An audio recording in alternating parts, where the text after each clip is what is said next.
Like the other day for NACE, I actually referred to those as byproducts. And so in everything that I did, I said, I mean, realistically, you've got natural minerals and byproducts, and you tend to find more funky materials, some of the heavy metal stuff in byproducts because, right. I mean, anytime you take and burn something, all the ingredients get concentrated on the edge and burn. That's the crust, just like the crust on the right. bread. Well, that's what slag is, right? And so it's a throwaway product, right? Right. It's the throwaway, concentrated and heat changed portion versus being the original. It would have been a lump of coal, but then you burned it, and that's that's what was left after you burned it. That's a great way to put it. So.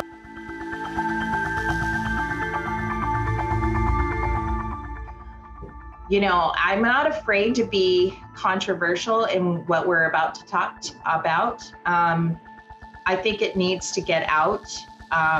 We'll go as far as you want to go. Gotcha. I let it rip. I'm the owner of the podcast. If I want to say a swear word or I want to be controversial, I'm not afraid to be that. It's my show. And if they don't like it or if there's backlash, and I'm enlightening people at the same time, like I felt when I heard you talk the first time, then I'm okay. And that's why I kind of pushed, because that's kind of the time that we're in right now is, in terms of like unveiling things, right? Lots of stuff is getting unveiled in our government, right. About our government, about the economics, about a lot of stuff. So when I heard, when I kind of grasped onto that, I realized, wow, this is the perfect time to have you on the show.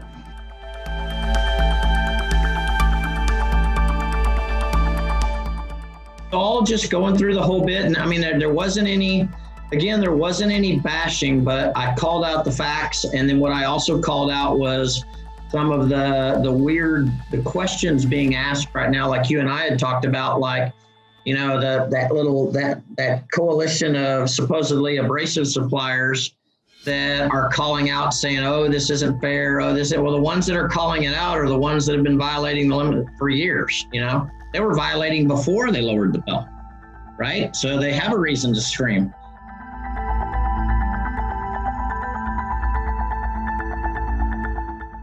So, and I just called it out what it was. And then you saw my heavy metals reporting at the end.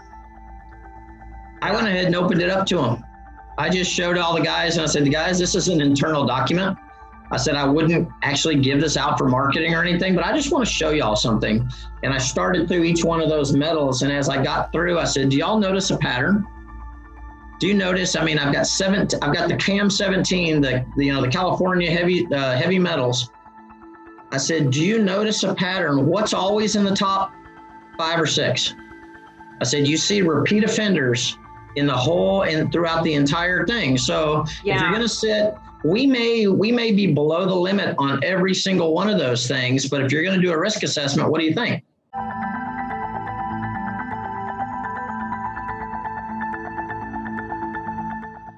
What you can't see won't hurt you, right? Wrong. What lurks in your shop could harm your employees, your family, and even your favorite pet. Today, we're talking about beryllium and other byproducts that have the potential to harm. Prepare to duck. We're bringing you incoming info that will leave you exposed, but better educated about your shop environment. Pete Michell from GMA uncovers some of what he's found in his 28-year career in this industry as we dissect OSHA's new ruling. We will also be touching on some basic environmental tips to protect you in the shop. Get ready to level up your powder coater game.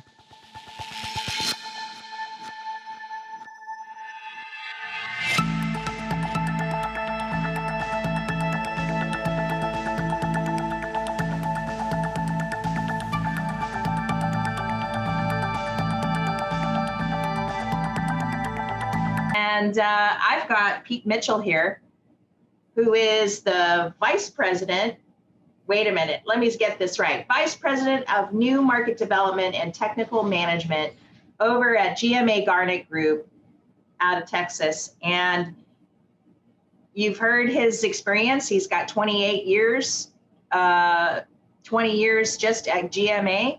And I'm so happy to have him on the show. Him and I have been talking for about a month now about all this blasting business and what's kind of going on behind the scenes for blasting media's changes to new rulings via OSHA and Beryllium. It's called the new Beryllium rule. And of course, we may dive into some third-party results that we got out of 10X. We'll see how it goes. But welcome to the show, Pete. Thank you for inviting me. I'm already kind of sweaty because we were kind of in a heated conversation up until I introduced you. And I don't normally do a podcast like this, but you just are such a dynamo and your energy is so hot that I just kind of went, I think we're just going to kind of go right into segueing into what we were just discussing now. And I did attend a recent webinar with 10X, and I've also attended a fabulous webinar that you actually did before that. It's sort of just talking about, it's just sort of an introduction to Garnet and why it's a superior product. I will unabashedly be admitted that I am a Garnet preferer. People have called me out on Facebook about that. Of course, I hooked up with Jeff Taylor over at Blast One, and sort of unraveling the mystery, if you want to call it that, behind blasting and how to maximize your blasting capabilities. And no, do I get into the blast room? No, I do not. But I do talk a lot to my husband, who is, and let's get to the point. The point is, you want to spend the least amount of time in your blasting booth. So that is the question of the day. And how are we solving that? There are lots of different ways to solve it. Using media, using your equipment. And of course, we talked about the rust levels with Jeff Taylor on another episode and stuff like that. So this is all kind of leading up. And as it happened, been talking to Jeff for so long that I eventually got to Garnet and got to meet Pete. And that's why he's on the show today. So, so let's first start off with this new Beryllium rule. And I'm going to share my screen here. Maybe I am sharing my screen already, am I? I don't think so. No? Okay. Let me share my screen. And what I want to show you guys is how to go ahead and get this, what we're first going to be talking about, which is understanding this new OSHA compliance rule. But really, I mean, it's about new, the Beryllium rule is about making everything safer for you in the long run. So please go over to this. The link will be in the download on the podcast. So just go over to RossKote.com and you'll be able to download the white paper with the link. So it'll be in the description of the podcast. So that's how I got it. And anyway, so let me stop sharing that and we'll get back to, this is what it looks like. And it's just a white paper that Pete autographed and wrote about what this new Beryllium rule means. So thanks for making this. This is actually pretty helpful. Absolutely. Absolutely. So according to OSHA, 11,000 Americans are exposed to beryllium during abrasive blasting operations. So what is beryllium and why is it so bad? I mean, beryllium's actually it's a toxin. The beryllium ruling and the silica ruling came out side by side, and a year apart, and everybody went down the same route, like they were two sisters running side by side there. I mean, silica is a small respirable material that can get in and latch itself into your lungs and cause problems. Beryllium's toxic. Beryllium, actually, you're looking for total dust levels, and it's like arsenic or lead or chromium or any of those other ones. So, I mean, it is one of the heavy metals that they use it in everything from computer chips to, there's all different types of materials that they put beryllium into, and it's mined in the U.S. You can pull up beryllium mines in the U.S. and you'll see the whole track. It starts kind of up around like Indiana, Illinois area, and it tracks all the way up to Philadelphia. So, but as a heavy metal, it is a toxic substance. If it gets into your system, if you even get it into a cut, I mean, if it gets into your bloodstream, it can cause a problem. Wow, that's alarming. And I guess one of the things that they're saying you said or I'm not sure where you were quoting this, but I have a question here per year. 62,000 workers are estimated to be exposed to beryllium. Is that annually or just total? Or, I mean, because it says here on the thing right here. Yeah, it's hard to tell. I mean, to be honest, the problem is beryllium, the beryllium poisoning. When you're poisoned, it attacks different things. I mean, there's everything from people that are probably diagnosed with all different types of other disease. And I would be one of the things that you hear from some of the other people in the industry that are having problems with beryllium. It's like, oh, well, there's no documented case of beryllium poison ever in blasting. Well, nobody thought about it. I mean, you go into the doctor and you got this. The doctor's like, well, you have a nervous disorder, or you have Alzheimer's, or you have some sort of blood poisoning. Well, you're going to die. Yeah. Okay, I'm going to die. What do I do? And how many of them have stopped and said, oh, yeah, I've heard about beryllium. You must have been a blaster. It's just really, it's just come out, even though. Yeah. OSHA, someone from OSHA made a comment about, or made a statement about this over 20 years ago, and brought up this fact and said, hey guys, we really ought to take this serious. And it just kind of went dead in the water, and it's been floating out there for years. It just kind of came back ahead. Right. And that's what they're calling chronic beryllium disease is common, but serious enough that it can occur in individuals that have been exposed, including chest pain, coughing, night sweats. That was a big one for me. Fatigue and weight loss. That, this is, with a husband that's already been overexposed to, because we had a painting business before, was overexposed with polyurethane for years of painting and stuff like that. And then now faced with being exposed to beryllium, I have seen those symptoms in him at night, and it scared me. And here's a message from today's sponsor.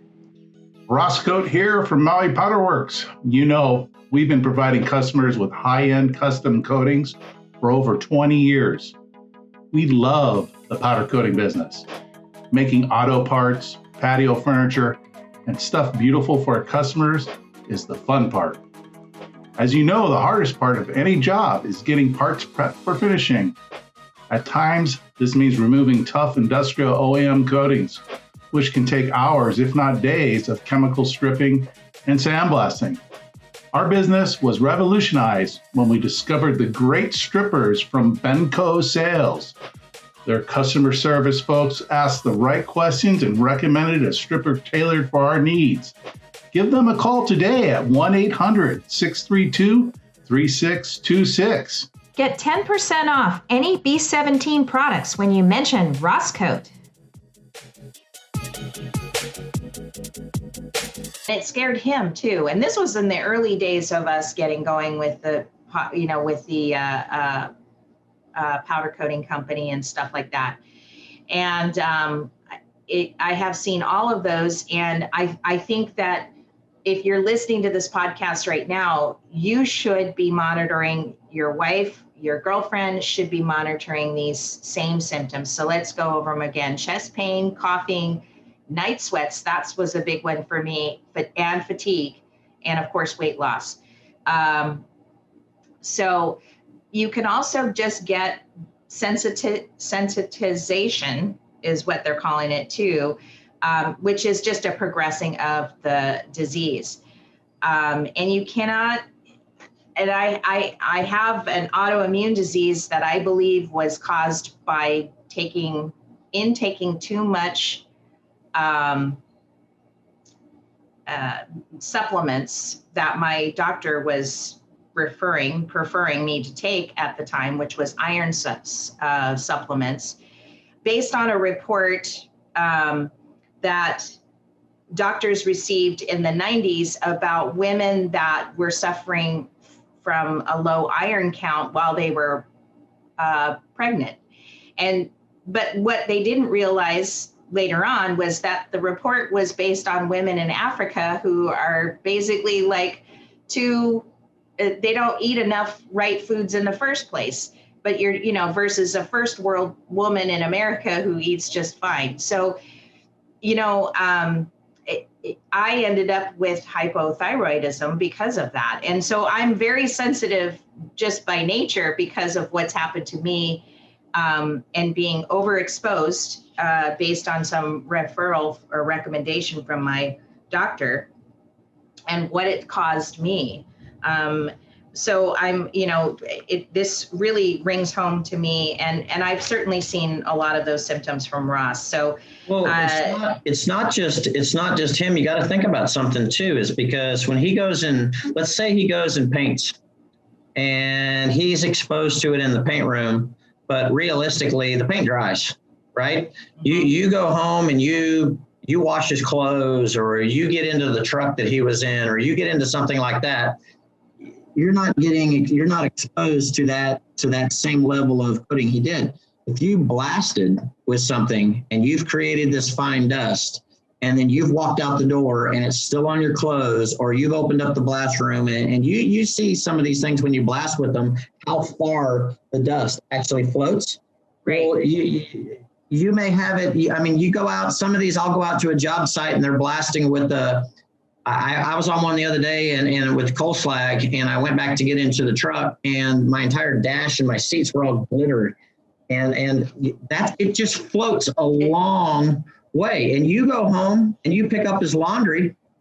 I mean, you haven't even been near a blast pot, and you go home and grab his laundry and you shake his shirt and a cloud of dust comes up in front of you. I mean, I don't want to sound like I'm Mr. Gloom and Doom, but it's possible. Yeah. Yes, if you're washing your husband's clothes, and he's been in a blast room. I mean, it's all over the washer dryer, in the nooks and crannies. It's in his socks, I make the comment on one of my presentations, and to be honest, it was a little bit of a joke in the beginning when I did it, but the more I did it, I'm serious. You see these big petrochemical plants, and you see these big blast yards, and a lot of them they're near, I mean, the world is shrinking, so that we're getting closer and closer to housing, and you'll see these plants right next to a neighborhood. And in my presentation, when I'm talking about how far dust can travel, I say, I mean, you see the mom that walks out on the driveway and says, what's this dust on little Johnny's tricycle? Yeah. I mean, I don't think it's out of reach, because you see it blast, and with just a light wind, that stuff can go a long way. And I think that I think most powder coaters are thinking it's just the powder too, but it's not. It could be a combination of both the powder getting, your powder cloud getting too out of hand. But a lot of these guys have small shops. it takes a lot to scale your business. Not everybody gets to work in a 10,000 square foot facility. A lot of guys are just in cramped quarters, and they have to make the most of their blasting setup, their powder coating setup, their everything, Right. And to maximize the space, but also fit it all in there. And, you're thinking it's powder, but it could be something, it could be some of the remnants of blasting as well. Yeah. Well, you blast it outside and think you're okay. You roll it into the powder coat booth, and first thing you do is take the air hose and blow everything off the surface so that it's nice and clean. Well, you've just made it airborne again. Yeah. And you don't have your hood on yet because you're not getting ready to paint. You're just using an air hose. That can't be harmful. Yeah. I know. But okay, so later on in the report, this one, you talk about benefits and challenges, and it's in one sentence. I think you've accomplished both. I mean, right now there is, they're quantifying that about 2.5 million is annualized in, they could be saving money if they, take this ruling serious and put all the OSHA compliance in place to minimize beryllium exposure. And they're thinking it's going to be estimated, the upfront cost to implement it is estimated at $1,000 per employee. That's shocking to me because you also said there were 62,000. So that's 62,000 people in and around beryllium or being, abrasive blasting things. And that's 62 million a year. That's crazy. But then they're saving 2.5 million on costs and healthcare. So there is some kind of disjointedness with those figures. And you can see why a large company wouldn't want to spend the money to improve based on this ruling. So they're being forced by OSHA to do so, right? Right. Yeah, because it's saving lives. It's absolute saving lives. It's like I said, the beryllium one's been around a long time. The silica ruling had been around for a long time. These levels had been set. There was a beryllium rule. There already was a beryllium rule set and a level set. And what happened in the change in the rule was that they lowered the Pell. They lowered it down, but that's not what scared everybody. What made everybody jump up and down and yell and scream and call foul, and they said, oh, because you're lowering it. It wasn't that. The most of the people that screamed the loudest about them lowering the Pell were already exceeding the high level. The problem is that they're policing it now. And that's the same thing with the silica, is that before there was a rule and, oh, are you over? That's a shame. Now they're policing it. And OSHA's even made statements, like in the silica ruling, they made a statement that they were not going to fund the policing of it. Well, what does that mean? That means that they're going to support it financially with fines. Mm-hmm. So it is all about taking care of, it is all about the health and well-being of the people. But what's finally got people to sit up and notice now is that we're finally getting hit in the wallet. Mm-hmm. Is that OSHA has said, look, we're serious about this. And if you don't take it serious, we're going to fine you. So right. So it makes sense that they would want to move on this and make it better and safer. And it's sad that you would have to ask a company to take care of its employees. But, do you think that there's like enough innovation coming through on equipment and, obviously you can't skirt around the media. The media is the media, but like, is there enough equipment out there? And aside from, what you're wearing, what you're using, is there enough innovation happening in that arena to kind of take it to the level that they can police it now? There's a lot of new innovations in equipment and PPE that you can use. The easiest way to do this is elimination, right? And that's why you see so many more of the more environmentally friendly or health friendly abrasives and things are speaking out on this, saying, you can go to something that you use less material or something that has lower levels. It's all about risk assessment. But common sense, like, a lot of the rules that you're seeing in the silica thing are the same as the beryllium. It's like if the guy's in a blast room, you don't walk out the door, pull your hood off, and blow your suit down with an air hose, right? And then sit there and say, oh, but my worker was protected because while he was blasting, he had a hood on.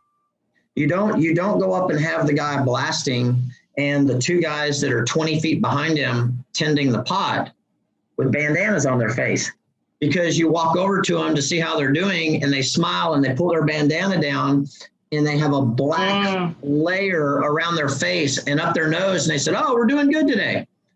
And but they're not blasting, and so they're safe, right?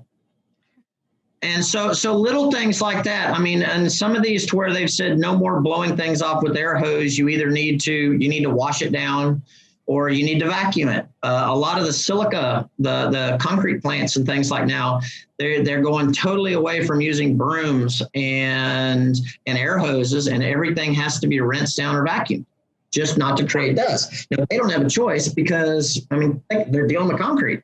Right. I mean, you can get away from silica and abrasives, but you're blasting concrete, silica.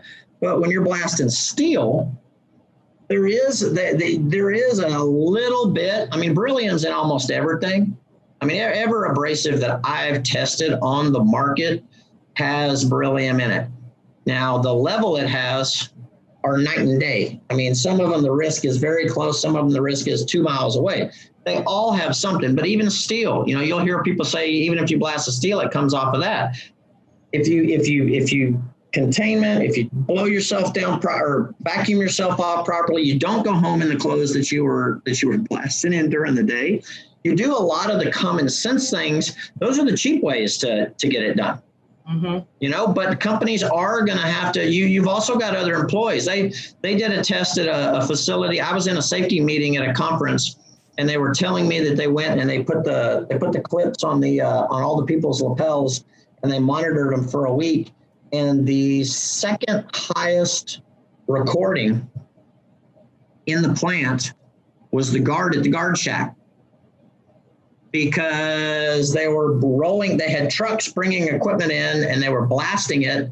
And then they were driving back out the gate and down the road, and the entire yard was full of the spent material. And they all had their hoods on where they were blasting, but when they were driving down the road, the cloud and the poor guy standing at the security gate. That was the second highest reading. Who would have thought of the security guard or the secretary? That's crazy. Yeah, that's nuts. And yeah, I mean, that reminds me, Ross does, he does rinse his blast suit after he's done. But I'm thinking now maybe I should be out there hosing him down before he even takes his helmet off. Never thought about that, because that's the first thing he wants off is, he takes that off. I'm sure a million other men do the same thing. But how can you, and you've got it all over, it's on your shoulders, it's in the nooks and crannies of the suit on the outside. If you're going to blow the top of the hood off, you do it while you're still in the room with the hood on. Right. You leave your hood on because you have good dry air and you have it around you, and you just sit there and you blow the top of your hood and your shoulders off. Then you go outside the thing and take it off. But don't just shake it and do it. Those are little common sense things from that side that they can help with. But I mean, by far, the big one will be going to other abrasives or going to better, like Jeff has probably preached with you about the metering of equipment. I mean, part of the problem with blasting is that if you use the lower end or the old school type equipment, the valves just basically are almost open or close.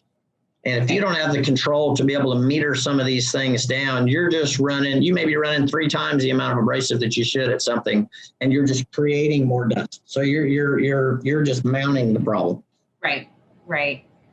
And we do need to, we do need to improve. We've realized now after all these podcasts that we are under utilized in our capabilities, and we need to make some serious changes, which we will be in the next couple months. Hopefully, we're renegotiating our lease and hopefully moving into another bigger space. And I still think that it unequivocally comes down to space and space planning too, to make sure that you're big enough. You're always needing more equipment. It's just the nature of powder coating. And I think one of the things that we came to the conclusion is that when you're getting into powder coating, you know, you're so hyper focused on your ovens and your, you know, that might be different than shipyard builders and some of the other people that are exposed to beryllium and stuff like that. But it's, you know, your equipment setup it's all focused on the oven and the spray booth and your powder inventory and stuff like that, not around this topic. And if you're in restoration, it's got to be. That's the conclusion we came to, is like, this has got to be the most important money that you spend is on the blasting equipment and making sure that you are set up enough for the capabilities that you need, and to really assess who your customer is, what are their needs. If your needs are gates and railings, then it needs to be a little different. If your needs are you know, automotive and restoration there, it needs to be different. Or if you're a crossover like we are, it really needs to be different and much more. So every technical class that you'll take through the various organizations, you know, like AMP, you know, NACE and SSBC and all those ones where they're teaching these classes, every single class you take, somewhere in that slide deck, there's a slide that says that 80 to 85% of all coatings failures are due to poor service prep.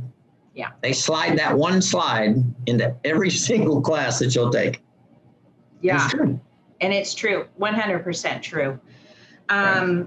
And you're so hype, you know, you are focused on that end result and that longevity and the durability that powder coatings give you, that you need to make sure that you've got that down pat. At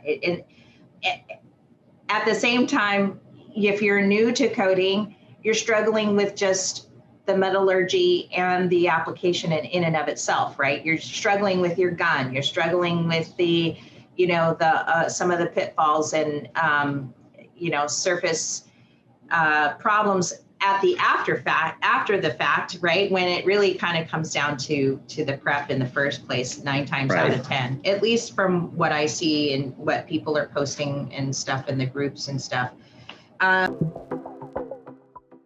Here's a message from today's sponsor. Do you know chemical strippers from Benko Sales reduced our prep time by up to 80%?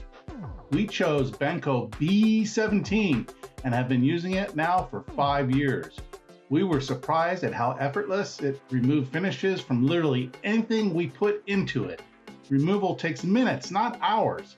Several suppliers over the years have told us they have something as good as B17, but don't believe it. There's a reason the name B17 is universally applied for those claiming to have fast strippers. Buy it by name and available only by Benko Sales. B17 is the industry benchmark by which every other stripper is compared. Accept no substitute. Get started today by going to benkosales.com. BENCO sales.com. Say RossKote sent you for 10% off B17. I think we've kind of, it's a good report. I found it very easy to read. And I think just as a reminder, and also too, you do have references. So this isn't just out of Pete's head or his, you know, like it's all referenced and stuff like that. So I think it's a great download. It's great that you guys offer these downloads because I do, this is the second one that I've actually used on a podcast. And I appreciate you guys out there doing that kind of information beyond just your product spec kind of stuff. It's you're there for the industry, and you're producing stuff for the just general information stuff about the industry too. So right, there's so little. I mean, to be honest, there's most of the information that's out there about this and the ruling and everything are the abrasive companies either calling foul or everyone acting like the house is burning down. I mean, they make a statement. All abrasives have beryllium, so everybody needs to be scared to death of everything. As a general statement, they're 100% right that all abrasives have beryllium. Every single one of them. If you say no on the bag, you're lying through your teeth. I've tested every single abrasive, and they have it. There's a method testing limit that's on there. And if you don't test for a low enough limit, if you pay for a cheap test and have a high testing limit, you may not see anything. That just means you paid for the cheap test. But the thing that everybody's leaving out is that everyone says we all have trace amounts, right? They use the word trace. A trace amount technically is any measurable amount below 0.1%. Well, if I have one product with 0.09 and I have a second product with 0.00000009, technically we both have a trace amount, right? And if you look at it in that mindset, and if you want to play that marketing game, then you're right. We both have trace amounts. But if you're an owner or you're someone doing it and you want to put a true risk assessment, and I'm worried about the possibility of it breaking and me breathing it or getting into a cut on my arm or doing something, I'm a lot more worried about the one that's 0.09 or that's further up the list than just, oh, by the way, we're below that one level, so we get a get out of jail free card. And that's what everyone is missing in this entire thing, because they're all looking for a legal loophole, right, to say, oh, by the way, we're okay. Those guys are just talking bad about us. It's not. It's a general risk assessment that people just need to be aware of.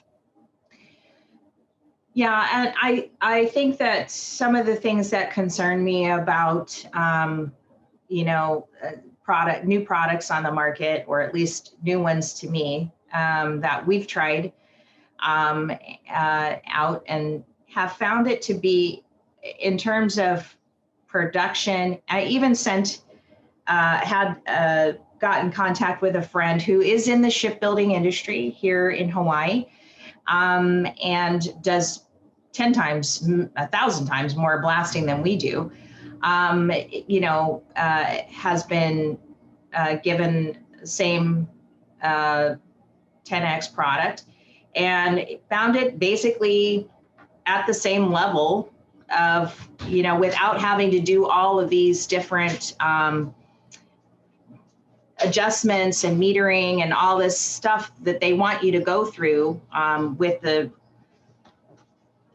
I guess it's 150 PSI, and maximizing your equipment and doing, standing upside down on your head and doing a handstand, and, it just seemed like it never ended. Well, you have to do this. Well, you have to do that. And then, and it just didn't seem like it should just, you just turn it on and it works. You don't have to adjust your nozzle or any of the other equipment that you have to do it. And that was the conclusion that I think, in his last text to me, we found it equal or not, just either equal or not as good as your product.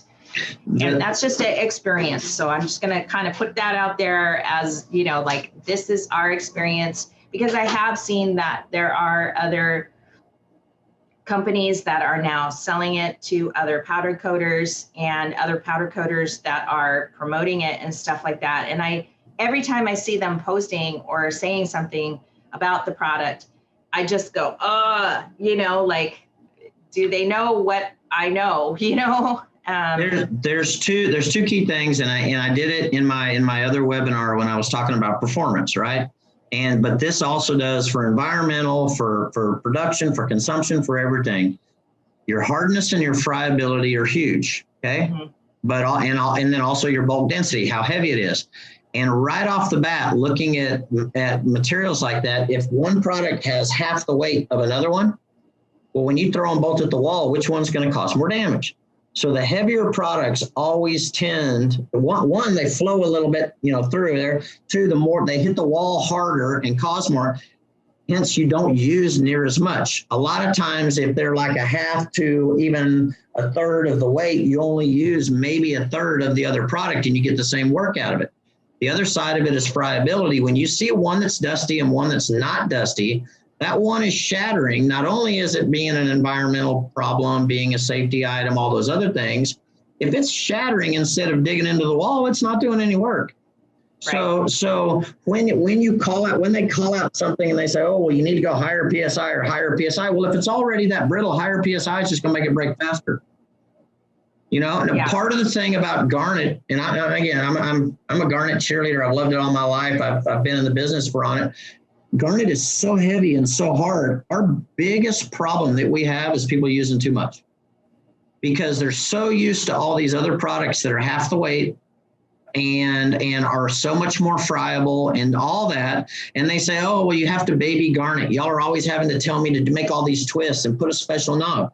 It's not. The problem is it's so heavy and so hard. It's more of a high performance product.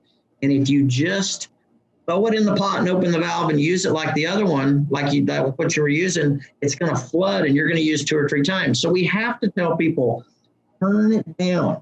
Don't use so much. Dial it in. And all of it, you won't even see it coming out of the nozzle. And you think, well, wow, Pete, I can't use anything if it's not coming out of the nozzle. But then you'll realize you're ripping the coating off. And that's right. People say, oh, all the stars have to be aligned. No, you don't. You just have to dial in properly. Right. And I think that one of the things that they do talk about is one of the claims is that it's this residual material that's left on the white metal surface, or that I think that's one of the things that he said in the webinar. I will attempt. First of all, I'm going to attempt to put your webinar on there and their webinar on there if I can. I'll probably get in trouble and they'll probably want me to take it down. So if you hear this recording, go up there fast. Are you talking about the 10X webinar? Yeah, and they were saying what's left. There's hardly anything left on the surface that there. What did he say? He said that there sparkled. Yeah, that there weren't. It's so clean. The surface is so clean that it sparkled. Now, how many people that have worked with good steel and you blast it to a true, clean, nice white metal? How often does it sparkle? It's not. It does when you polish it, or when you leave something on the surface that causes it to sparkle. Why is it sparkling? And it's like, I think that where I'm getting it with it, not to get uncomfortable with the next point is when you told me really what it is and what its byproduct, that it's a byproduct of another,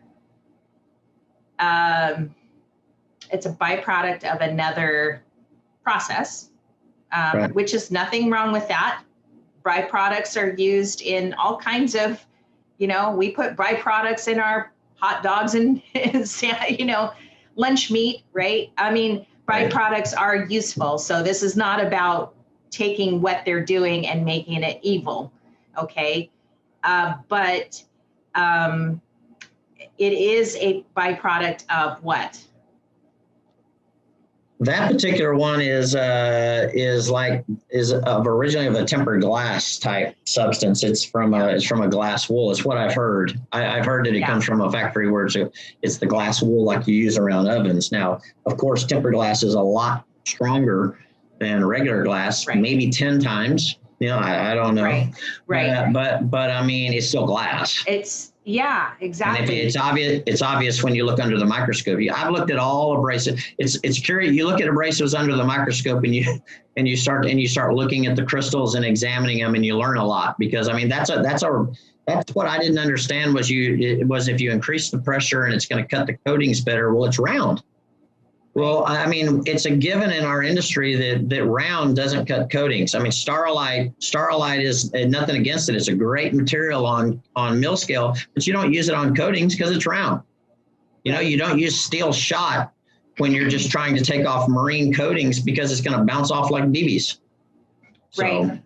Yeah, and I think that in your mind when you're listening to the webinar, and you're in your mind, you're thinking, okay, they're making this. I don't know if they are, but you're assuming that they have got this factory and they're making stuff and they're making this product, and maybe they are, maybe they aren't. But then when you think about how they're just taking one byproduct, one leftover, and then repackaging it, is that really what they're doing in their factory? I don't know, but I mean, it kind of like when you're buying it from one source, or maybe and then all you're doing it is purchasing something and then repackaging it. I don't know. You clean it. A lot of those that do that, it comes from factories like that, and like slags. I mean, slags are byproducts as well. But they'll have a spent material pile. It came out of whatever plant it came from, a nickel plant, copper plant, a coal plant, steel plant. It's the crust off the walls that they tip off, and it's in a pile. Well, they put it in a pile, they semi-crush it down, but realistically, all you do is sieve it to size.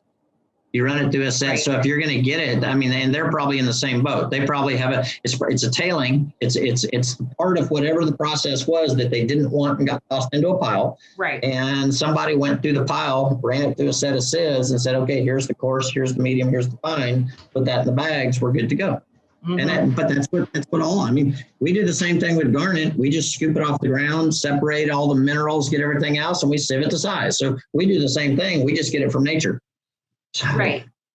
Yeah. And that's getting back to your different versions, is that's how you get the more abrasive garnet, right? Is you do these blends and stuff for specific industries or specific needs of the blaster and stuff. And we went through that on one of the last podcasts with Jeff Taylor. And so when you think about that, then, you realizing, well, what are they doing, and what is this product, and why are they selling it this way? Why are they presenting it in this way, as it's some new miracle had just arrived in the sandblasting world, and stuff like that. I think that, I'm not saying it's a terrible product, don't use it. That's not what we're saying. We're just kind of trying to compare some apples and oranges, and realizing that not all is as it perceives itself to be, or maybe as they're presenting it, that there should be some more disclosure from them, maybe about that, just to be honest. And, I'm not saying be naked and share everything, but they should not have to spin such a tale about what it is or what it's not, or what it could be, and just be as it is, why do they have to do all this crazy axaloy, blah, blah, blah, whatever kind of, it doesn't have to be so wild and crazy. But companies have sales departments, they have marketing departments, and they have technical departments. And I've run all three of them here, and still are very ingrained with both the marketing and the sales. I enjoy the technical side because I'm a why guy. I want to know why something does it. And I want to know that if I say something, I can back it 100 times. I don't want anybody to ever think that I'm just throwing something out there for the sake of throwing it out. And so I triple check things just to make, I'll get a perfectly good result and know that it's right and go test it again, because I want to make sure that there's no way I messed up. And some do that and some don't. Some there's a marketing department and there's no technical department. I don't know, but sometimes I think some things come out that there's just no technical backing on. Yeah, I agree. And for us, after testing the product, which we did pay them. They gave us a very generous offer on testing the product when they shipped it out here. So, we did the honest to goodness man to blast media challenge, I also got some feedback from my friend on Oahu and stuff like that. We were mentioned in I think Jake did see me in his webinar, so he did make sure to bring me up, I guess. Not name by name, but that, we were facing some other challenges here locally. Namely, it's shipping is always a challenge. And that by the time that we calculated what a container of this product would be, and we know this because we've done our own research, just trying to get media here ourselves and stuff, is the shipping is an issue, but then you add this pricing in there as well for this, new named product, fancy smancy product, which really isn't all that fancy. It's just kind of something else that some other company doesn't need anymore. And then you add this super expensive pricing. It just doesn't calculate.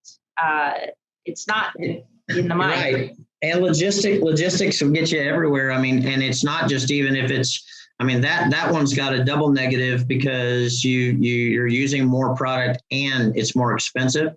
This is where we run into things every day. I'll run up against, let's say, a particular slag, and I'll say, well, you're going to use half as much garnet if you semi-listen to me, a third of as much if you do listen to me, and you get a dryer and you dial it in and you do it right. And they look at me and they say, well, that's great, but their stuff's half the cost. And I'm like, okay, it's half the cost, but I just told you could use maybe a third. I'm not the accountant, but I could probably figure that out. And logistics kills people everywhere. Even in the US, just going across, from Dallas to Houston, the logistics can rack up. But going to islands, because I sell to Hawaii, I sell to Trinidad, I sell down to Brazil. The freight and a lot of or even offshore. We're very, very big in the offshore business.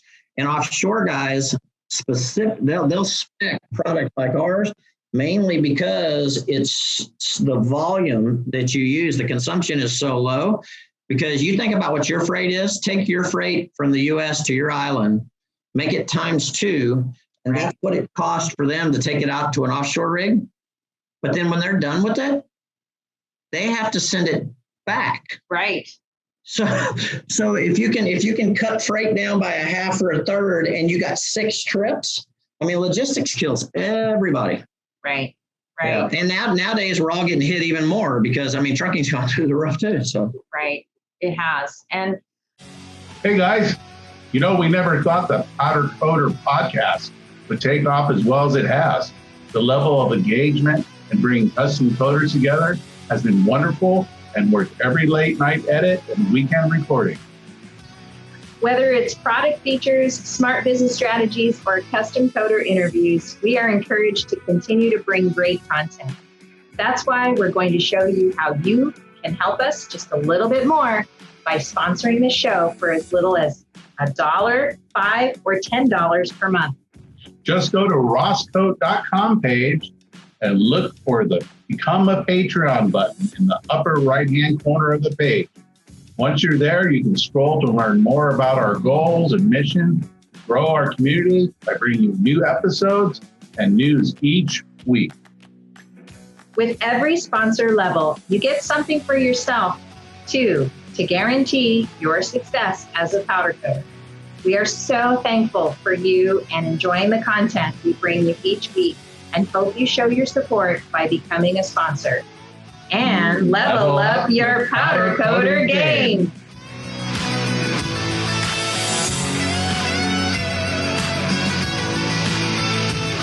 I think that that's where, like, in my mind, the marketing side of it is just taking something that's a leftover and then, renaming it, making it, calling it fancy, and then charging more than what the garnet is, and then saying, oh, well, you just have to change your, the way you do it. It just didn't equate for us personally. I have asked, Jake and I were going to do a podcast and just putting it out there, Jake, you're welcome to come on the podcast and we can go through. I'm giving everybody equal opportunity. These are just the assumptions that we've made personally, and then this isn't some kind of hard sell on Garnet by any means, but I do know that you have a stake in the industry. You didn't just come on the scene. You've been in it for a while, and I respect your opinion. I also respect a lot of your writings, Pete. So, the takeaway from this product is what? What's your takeaway? And what more do you want to add before we get on to, maybe more Garnet stuff? Take away from what? From my product? Yeah, just take away from your assessment of the product, your 10X, and then why is. All I can truly say is do a test like you did. Because I do training classes all the time, and I'll stand in front of somebody and I'll talk for an hour and teach people about abrasives and tell them what my products are going to do. Then I walk them out into the shop and I spend 45 minutes to an hour blasting, and I put them under the hood and I time it, and I have a scale under the pot, and I do real world. And I've got some of every abrasive on the market almost in my shop. I've got the whole end of our warehouse that I've got samples, because I want to know truly what other products I need to know where we stand to know how to sell. So I'll do that, and then I'll walk them back into the office and sit them down after I'm done and said, raise your hand. How many of y'all thought I was just completely full of it? And they all look at me and smile and say, yeah. I said, how many did we prove it? So all I'm saying from that is don't listen to the hype. And even from my hype, I'd be more than happy to talk somebody through, look, here's how you dial it in. Let me tell you the best way, but go see for yourself. Do a side-by-side like y'all did. Don't let someone tell you, you're just never going to get there because you don't have this or you don't have that. You can dial I dialed their product in on my plot. I have a big compressor. I could get it at 100 to 110 PSI at the nozzle. I could get it at 130 if I needed, but it didn't do any good. Actually, the performance started going down, but I dialed it into the sweet spot. I found their sweet spot and used it and did a true comparison on it and found where it ranked. And I know exactly where it ranks. And I usually don't tell people that until I let them go do their own and I ask how they've dialed them in. Very few have come back and said they found something completely different. Most of them come back and say, oh, wow, that's the same thing I found. So all I can say really is go do it for yourself, because the proof's in the pudding. Yeah, I think that's good advice.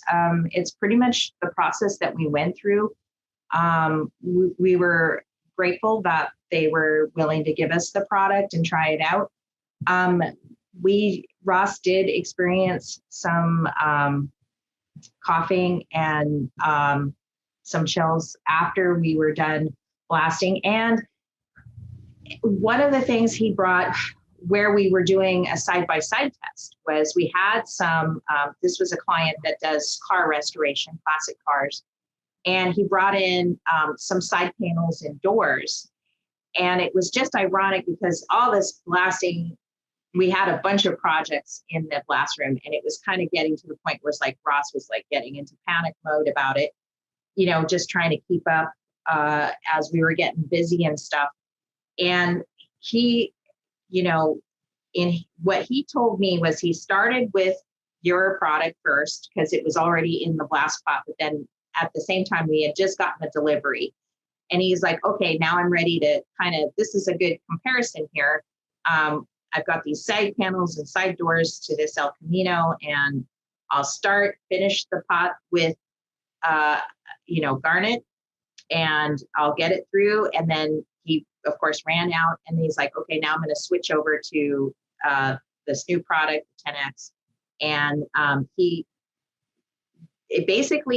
realized because of the fickleness, and then also it took him longer actually to do it. Maybe he didn't have it quite set up right. I don't know. We did talk to Jake that day while we were doing that blasting, but he just noticed that in terms of ease and simplicity, the performance just was, he spent more time on the 10X than he did on using the garnet. Like he got more surface done and spent less time in the blast room. So again, like what you said, test it yourself and do that comparison, that true comparison. Many of you are already using coal slag. Maybe switch over to garnet, do that test first, and then try the 10X and see. But I think that just some of the exposure things he just noticed immediately, just because he's got that experience. We used to blast with coal slag. We have blasted several different items over the years, and he has noticed when those are elevated. And if that's the one takeaway you get from this podcast, is to be aware of your health. That's really the main thing, is always be aware of your day-to-day exposure to anything and what you're blasting and how you're feeling after, because that's the number. You're the canary in the coal mine. I hate to say it, but you could be that canary, right? Right. So right. And anybody that, I mean, you're talking about the ones that are wanting to test it and stuff like that. I mean, anybody that you've got out there, I agree. Try it out, but also pick up the phone and call. I mean, I'll be honest. I'll talk to anybody, anytime. Just ask my guys. They're like, they can't get Pete off the phone. But double check and see what your setup is. I don't sell equipment, right? But it's a waste of time to go do a test on something if there's something simple that could be either fixed or adjusted or changed or something little. I mean, I carry extra valves and things like that with me anytime I go to a demo, just in case. But I'd be more than happy to, if somebody wanted to bounce something off us, or Jeff. I mean, Jeff helps out a lot of stuff like that. But we can, I mean, this is what we do every day. The first thing I ask people is, what are you using? How are you using it? What are you getting material? And we just double check the parameters, because if we can fix one or two things and give you the performance, instead of increasing by 20%, I mean, I see people all the time. We increase. I powder coater up by my house in Fort Worth. I went up to last month, and poor guy, he was blasting those ranch hand bumpers, and it was taking him anywhere from a half a day to a day to get a bumper. And he was going through a full pallet of, I mean, he was using nickel slag, and it was taking him a whole pallet to get the bumper clean. And we threw a 55-pound bag in there, and I did the front half of it in about 12 minutes and didn't have it dialed in right. And then we dialed it in a little bit better, and I did the back half of it in 9 minutes. Wow. And so, and he was shocked. And I said, look, part of it's the fact that you didn't even have the other one dialed in, but we tried to dial that one in best, and it still was at least 3 times the time. But once we got him dialed in and saw it, and I still had material left in the pot, I only put a bag and a half in the pot, and we did the whole bumper. He was using a 3,000-pound bag. And so, we were using a 55-pound bag. And so just little things like that. I mean, if we can help anybody, or to Jeff, or anybody can do that, it's not like we sell this service. This is a freebie. Let us try to help you out. Yeah. And I mean, for powder coating, versus some of the other industries that need bracing abrasive blasting media, I mean, it just seems like this product for us is just the perfect product for getting our needs satisfied. I'm not speaking for the entire powder coating industry. I'm just speaking for RossKote and what we're doing here. And that's what we've found, and stuff like that. And I do want to keep an open platform here, because we are talking, and talking on the subject of that includes everything from the glass, and aluminum oxide, garnet, and 10X. So, everybody, and in that green stuff, whatever the green stuff is, I know everybody loves the green stuff, but it is nickel. expensive. That's nickel slag. Yeah. Is that what it is? Powder coaters tend to, you create very smooth surfaces. You don't do some of the thicker coatings that a lot of the regular coaters do. And so a lot of guys can get away with using some of those more coarse, either the slags or the more angular materials. The problem is those embed in the surface. And if you throw a light coating like what you're talking about on there, it looks like you painted a porcupine. Right. Yeah. And so that's one of the reasons that we're so popular with the powder coaters, especially one, it's quick, it's fast, you use low amount of material, but because it's so heavy and hard, you're actually able to use much, much smaller crystals to get the same job done, which leaves you a decent profile, but there's no embedment. And that way, when you hit it, it looks like glass after you paint it. That's one of the biggest complaints we used to hear powder coaters. Why don't you blast? Oh, I don't want to see all those bumps. We wipe everything down with chemicals. I'm like, oh my gosh, and all my equipment that we make hoppers and things like that to sell to go with the garnet.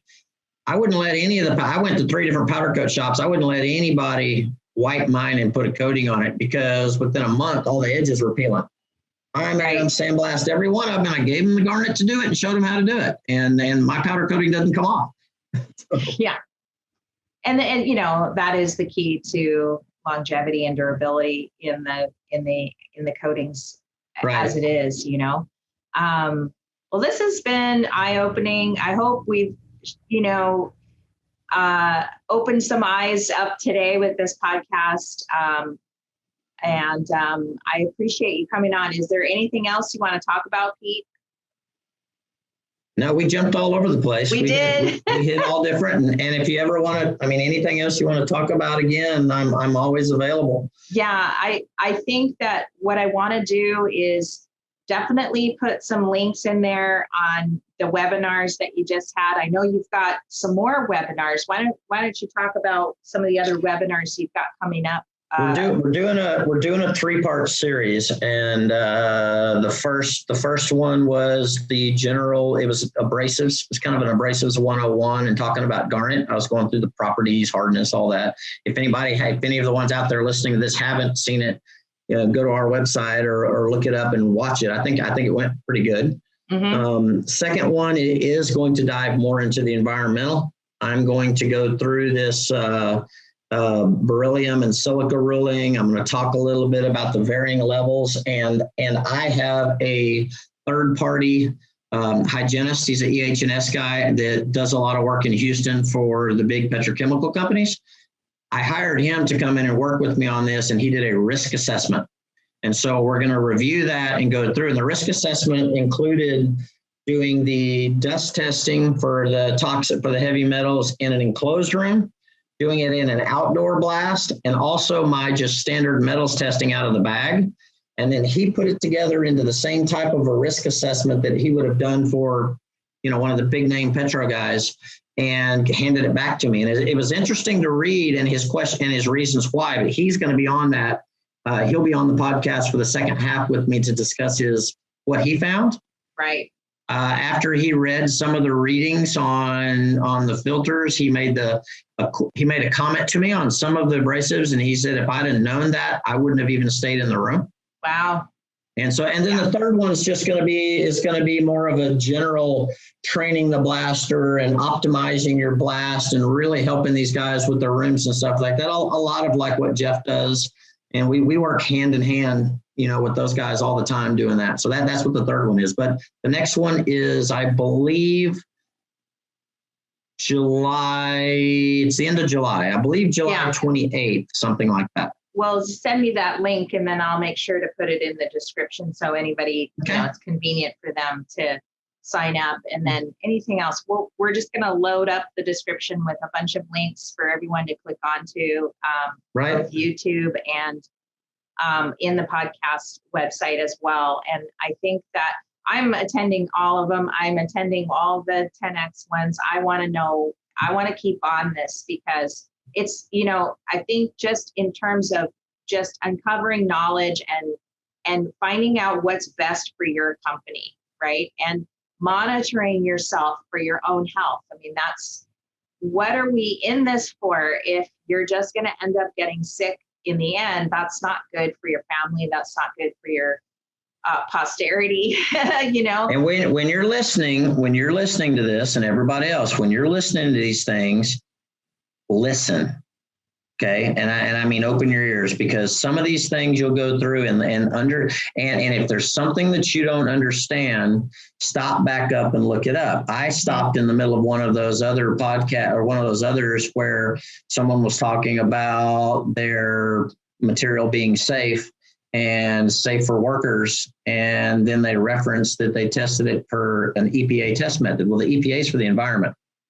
Right. And it should have been per an OSHA test method. OSHA, right. And I had to stop and back it up. But that's where I was listening along and was kind of halfway listening, and I had to go, whoa, wait a minute. And I back. So listen and write things down. I take notes through every one of those now, and I've learned I don't try to do 3 things and listen to it in the background. I take notes and go back and listen to it again, and then I go Google it and try to see if I can, what did that mean if I didn't understand it?